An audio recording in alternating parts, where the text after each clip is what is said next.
Nosso programa de hoje tem como tema a confluência da militância antirracista e feminista com o mundo acadêmico.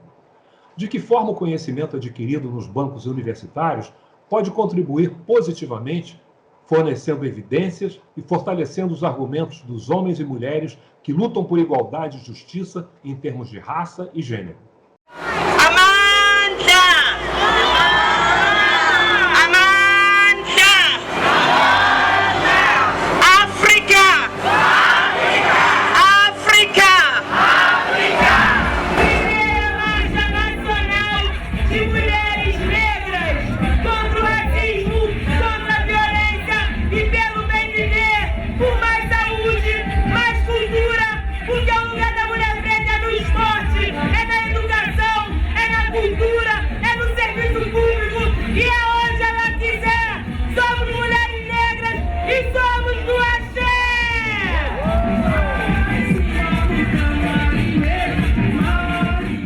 Estavam conosco as mulheres negras que não puderam se deslocar e marcharam em seus estados e compartilharam força, cumplicidade e energia.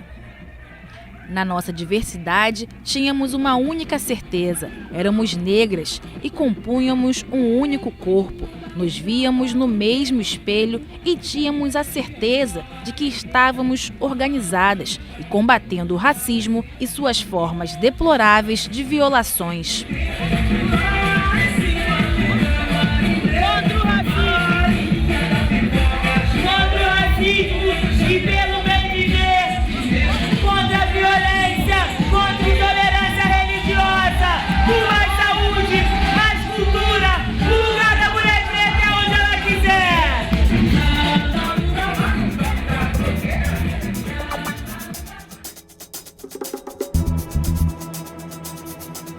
A gente traz as negras que, infelizmente, não puderam estar aqui, mas estão aqui presentes na nossa história. A gente clama, onde se escreve o poder, as leis, que os orçamentos para os negros e negras não sejam tão encolhidos, que as negras e negras desse país consigam acessar de fato as políticas públicas.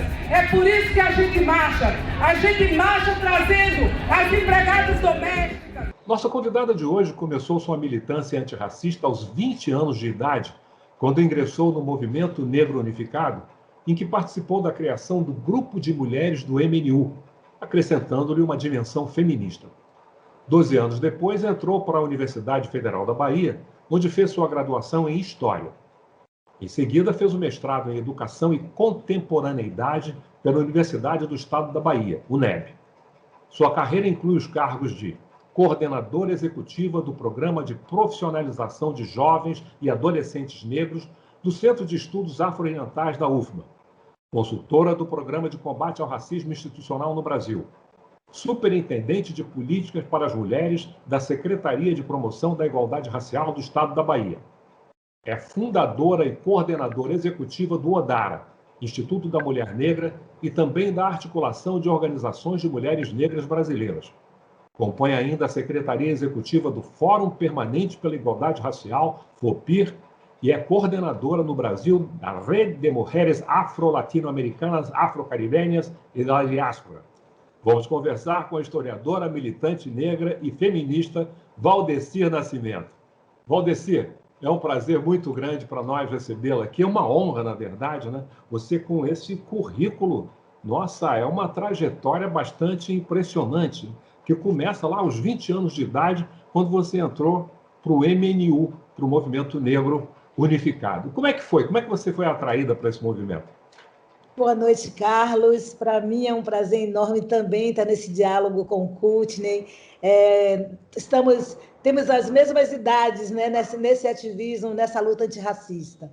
Para mim, na realidade, essa experiência é uma experiência que muda a minha vida, né? Eu sou o que sou graças à experiência de ter sido atravessada aos 20 anos de idade e capturada, né? Eu chamo capturada aos 20 anos de idade para essa luta antirracista. Eu tenho um enorme prazer de ser ter sido filha, aluna, né? Eu sou um produto do movimento negro. O MNU me ensinou e me transformou nessa pessoa que eu sou. Às vezes eu reflito hoje, aos 61 anos de idade, paro para refletir o que seria da minha vida se o movimento negro unificado não tivesse atravessado a minha vida. Porque todas as lutas, a dedicação de uma vida inteira, né? Na luta antirracista, e com prazer, né? Prazer porque enfrentar, se levantar cada dia desses 40 anos, 42 anos de trabalho, é ter a certeza que eu fui escolhida pela minha ancestralidade e cumpri. Eu tenho a sensação de tarefa cumprida. Não que tenhamos resolvido todas as coisas ainda há muito que se lutar, mas tenho certeza que tive um papel importante nas conquistas e na transformação dessa sociedade para o povo negro. Mas você não disse o que a levou. Claro que você já tinha alguma curuminha na cabeça, alguma coisa lá dentro, e alguém te convidou. Como é que foi essa história? Eu era uma jovem de grupo de jovens de igreja, né? Nós, naquela época, a forma de você, na sua comunidade, se mobilizar, se articular, era através dos grupos de jovens da igreja. E em 1980, tinha uma organização que o Papa João Paulo viria ao Brasil. E nós queríamos ensinar para ele, na sua recepção, o Deus Negro de Neymar de Barros. E isso foi uma confusão muito grande. E conheci um seminarista jovem, Padre Clóvis, um homem negro. A mãe dele ia a Lorixá, ele era ogã da casa da mãe dele e era seminarista. E ele me pega pela mão e diz: vamos provocar a igreja para ver se ela vai querer, na verdade, pensar num grupo de negros cristãos que possam atuar. E vai que a igreja não aceita. E aí o que ele vai fazer? Não tem a igreja, ele me apresenta a 2 ativistas do Movimento Negro Unificado da Bahia, que foi Luísa Barrios e Gilberto Leal. 2 militantes de primeira linha, na verdade. Exatamente. Então, eu tive o privilégio de chegar ao MNU pelas mãos de alguém que estava em formação, mas também estava fazendo a minha formação. E é no 1º de maio, no Campo Grande, que eu sou apresentada a esses 2 ativistas e nunca mais eu voltei, né? Nunca mais eu dei o passo para trás. E nessa organização eu aprendi ao que é ser uma mulher negra. Apesar de que, Carlos, eu sempre digo que é como se eu estivesse preparada, porque a leitura sobre a questão racial, as reflexões sobre a questão racial já atravessava a minha família. Porque meu pai foi um ativista comunista, era um homem negro, era de candomblé. Então, minha mãe era uma mulher do recôncavo baiano, onde ela nos ensinou a não baixar a cabeça, reaja, não volte para casa apanhada, não deixe te humilhar. Então, você já é forjada numa perspectiva de insurgência. Então, é como se fosse uma luva, sabe? Eu já tinha inquietação das questões que aconteciam na família. Como eu disse, você já tinha curuminha na cabeça. Já tinha inquietações. E quando eu encontro o MNU, né, ele complementa o que era debatido em casa, o que era chamado a atenção em casa. Em relação, não vá com sapato sujo porque você é negro e o povo vai falar mal de você. Cuidado com sua aparência. Então, minha mãe acreditava que a aparência ia nos proteger do racismo. E na medida que ela argumentava como se a higiene fosse nos proteger, ela também nos alertava de que tinha uma situação diferenciada e que nós éramos tratados de forma diferente. E ela exigia que a gente não baixasse a cabeça. Então, essa vivência familiar, ela vai ter um papel importante no encontro com o MNU, porque, na verdade, o que o MNU vai me ensinar é como ler e sistematizar e interpretar do ponto de vista político do que minha mãe estava falando, do que meus pais tratavam. Então, é isso que você tem razão. Já tinha curuminha na cabeça. E como é que foi a criação do Grupo de Mulheres Negras do MNU? É muito interessante, porque naquele contexto de MNU que eu entrei, vocês conhecem as grandes lideranças todas da Bahia que eu cresci, né? Eu conflituei em determinado momento histórico do Movimento Negro Unificado, que foi em 1981. Então, era Burjão, João Jorge Dolodum, Lino Almeida, tinha um conjunto de homens expressivos, Jonatas Conceição, Luiz Alberto, Luiz Orlando. Nós tínhamos um conjunto de ativistas no MNU que tinha umas práticas que era essa coisa, toda novinha que chegava, você já sabe como é, o jogo de sedução, toda novinha que chegava... Tinha um processo de iniciação. Era um ritual, né?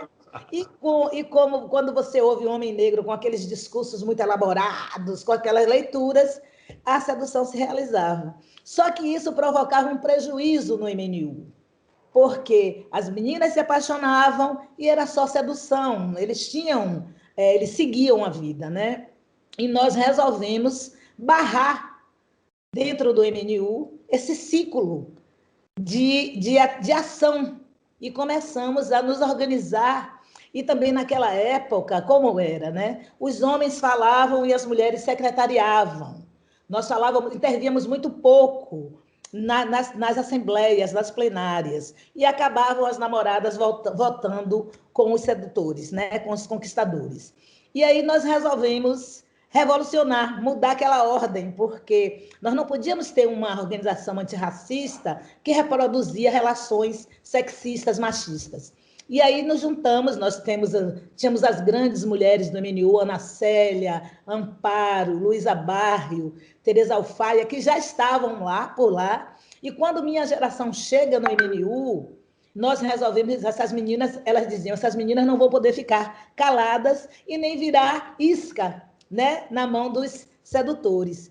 E daí, querido, o que vai acontecer? Nós vamos organizar o grupo de mulheres do MNU com a finalidade inicial de estudar, de se formar, porque a gente acreditava que nós não intervíamos porque nós não tínhamos um acúmulo sobre a luta antirracista para que a gente pudesse intervir, fazer propostas, participar de assembleias, conduzir os processos dentro da organização.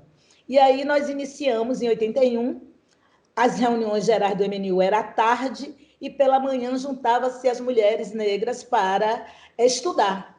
E aí a gente estudava a Revolução de Moçambique, de Samora Machel e as mulheres na frente de luta de Moçambique.